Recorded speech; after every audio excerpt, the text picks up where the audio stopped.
So here we have the Ford Fiesta on a 65 plate. I'm going to start off by showing you around the outside of the car, and then we'll hop in and run through some controls on the inside. But from the outside, you can see it's a 5-door car with alloy wheels. Let's start off inside the boot and then work our way around the rest of the car from there.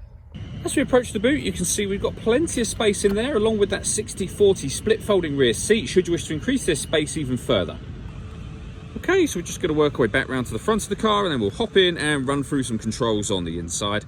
Now that we've done a full circle of it though, you can see it's in excellent condition the whole way round. Just briefly before we climb in, I think it's well worth seeing the interior from this exterior point of view. There's plenty to run through on the dashboard, so let's hop in and we'll do that right now.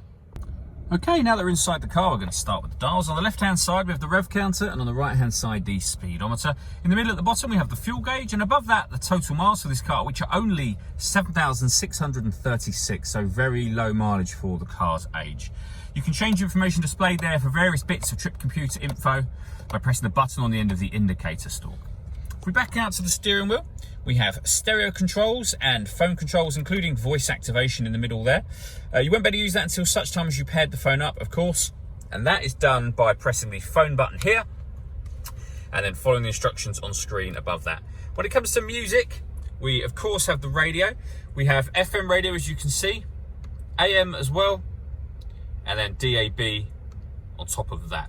If you want to listen to your own music, you can do that via the CD player, which you can see just here. There are also a few other options. So you have a USB input, auxiliary input, and also Bluetooth audio as well. So as I say, loads of ways to listen to your music in this car. Working our way down, we have the main volume for the stereo, and then the buttons I was using just a moment ago here.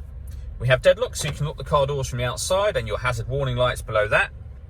We then have air conditioning, so fan speed, direction of the air, and then temperature. When you're happy with those settings, this button turns the air conditioning off in this case, or back on again, or you can recirculate the air that's in the car. That's a great way of heating up or cooling it down quickly depending on the temperature you set here, and you can turn that off just as easily as you turned it on. And we have a rear heated screen, of course, but a proper heated front screen over this side as well. This button turns off the stop and start. This car's designed to cut out when it's stationary in traffic to save you fuel. That system is now turned off. We have a 5-speed manual gearbox, 12-volt charging socket, and then the auxiliary and USB inputs that I mentioned a moment ago. All that leaves me to say is thank you for taking the time to watch this video. If you'd like to come and see the car in person and have a test drive, please feel free to call any of our MJA sites. We'd love to hear from you soon.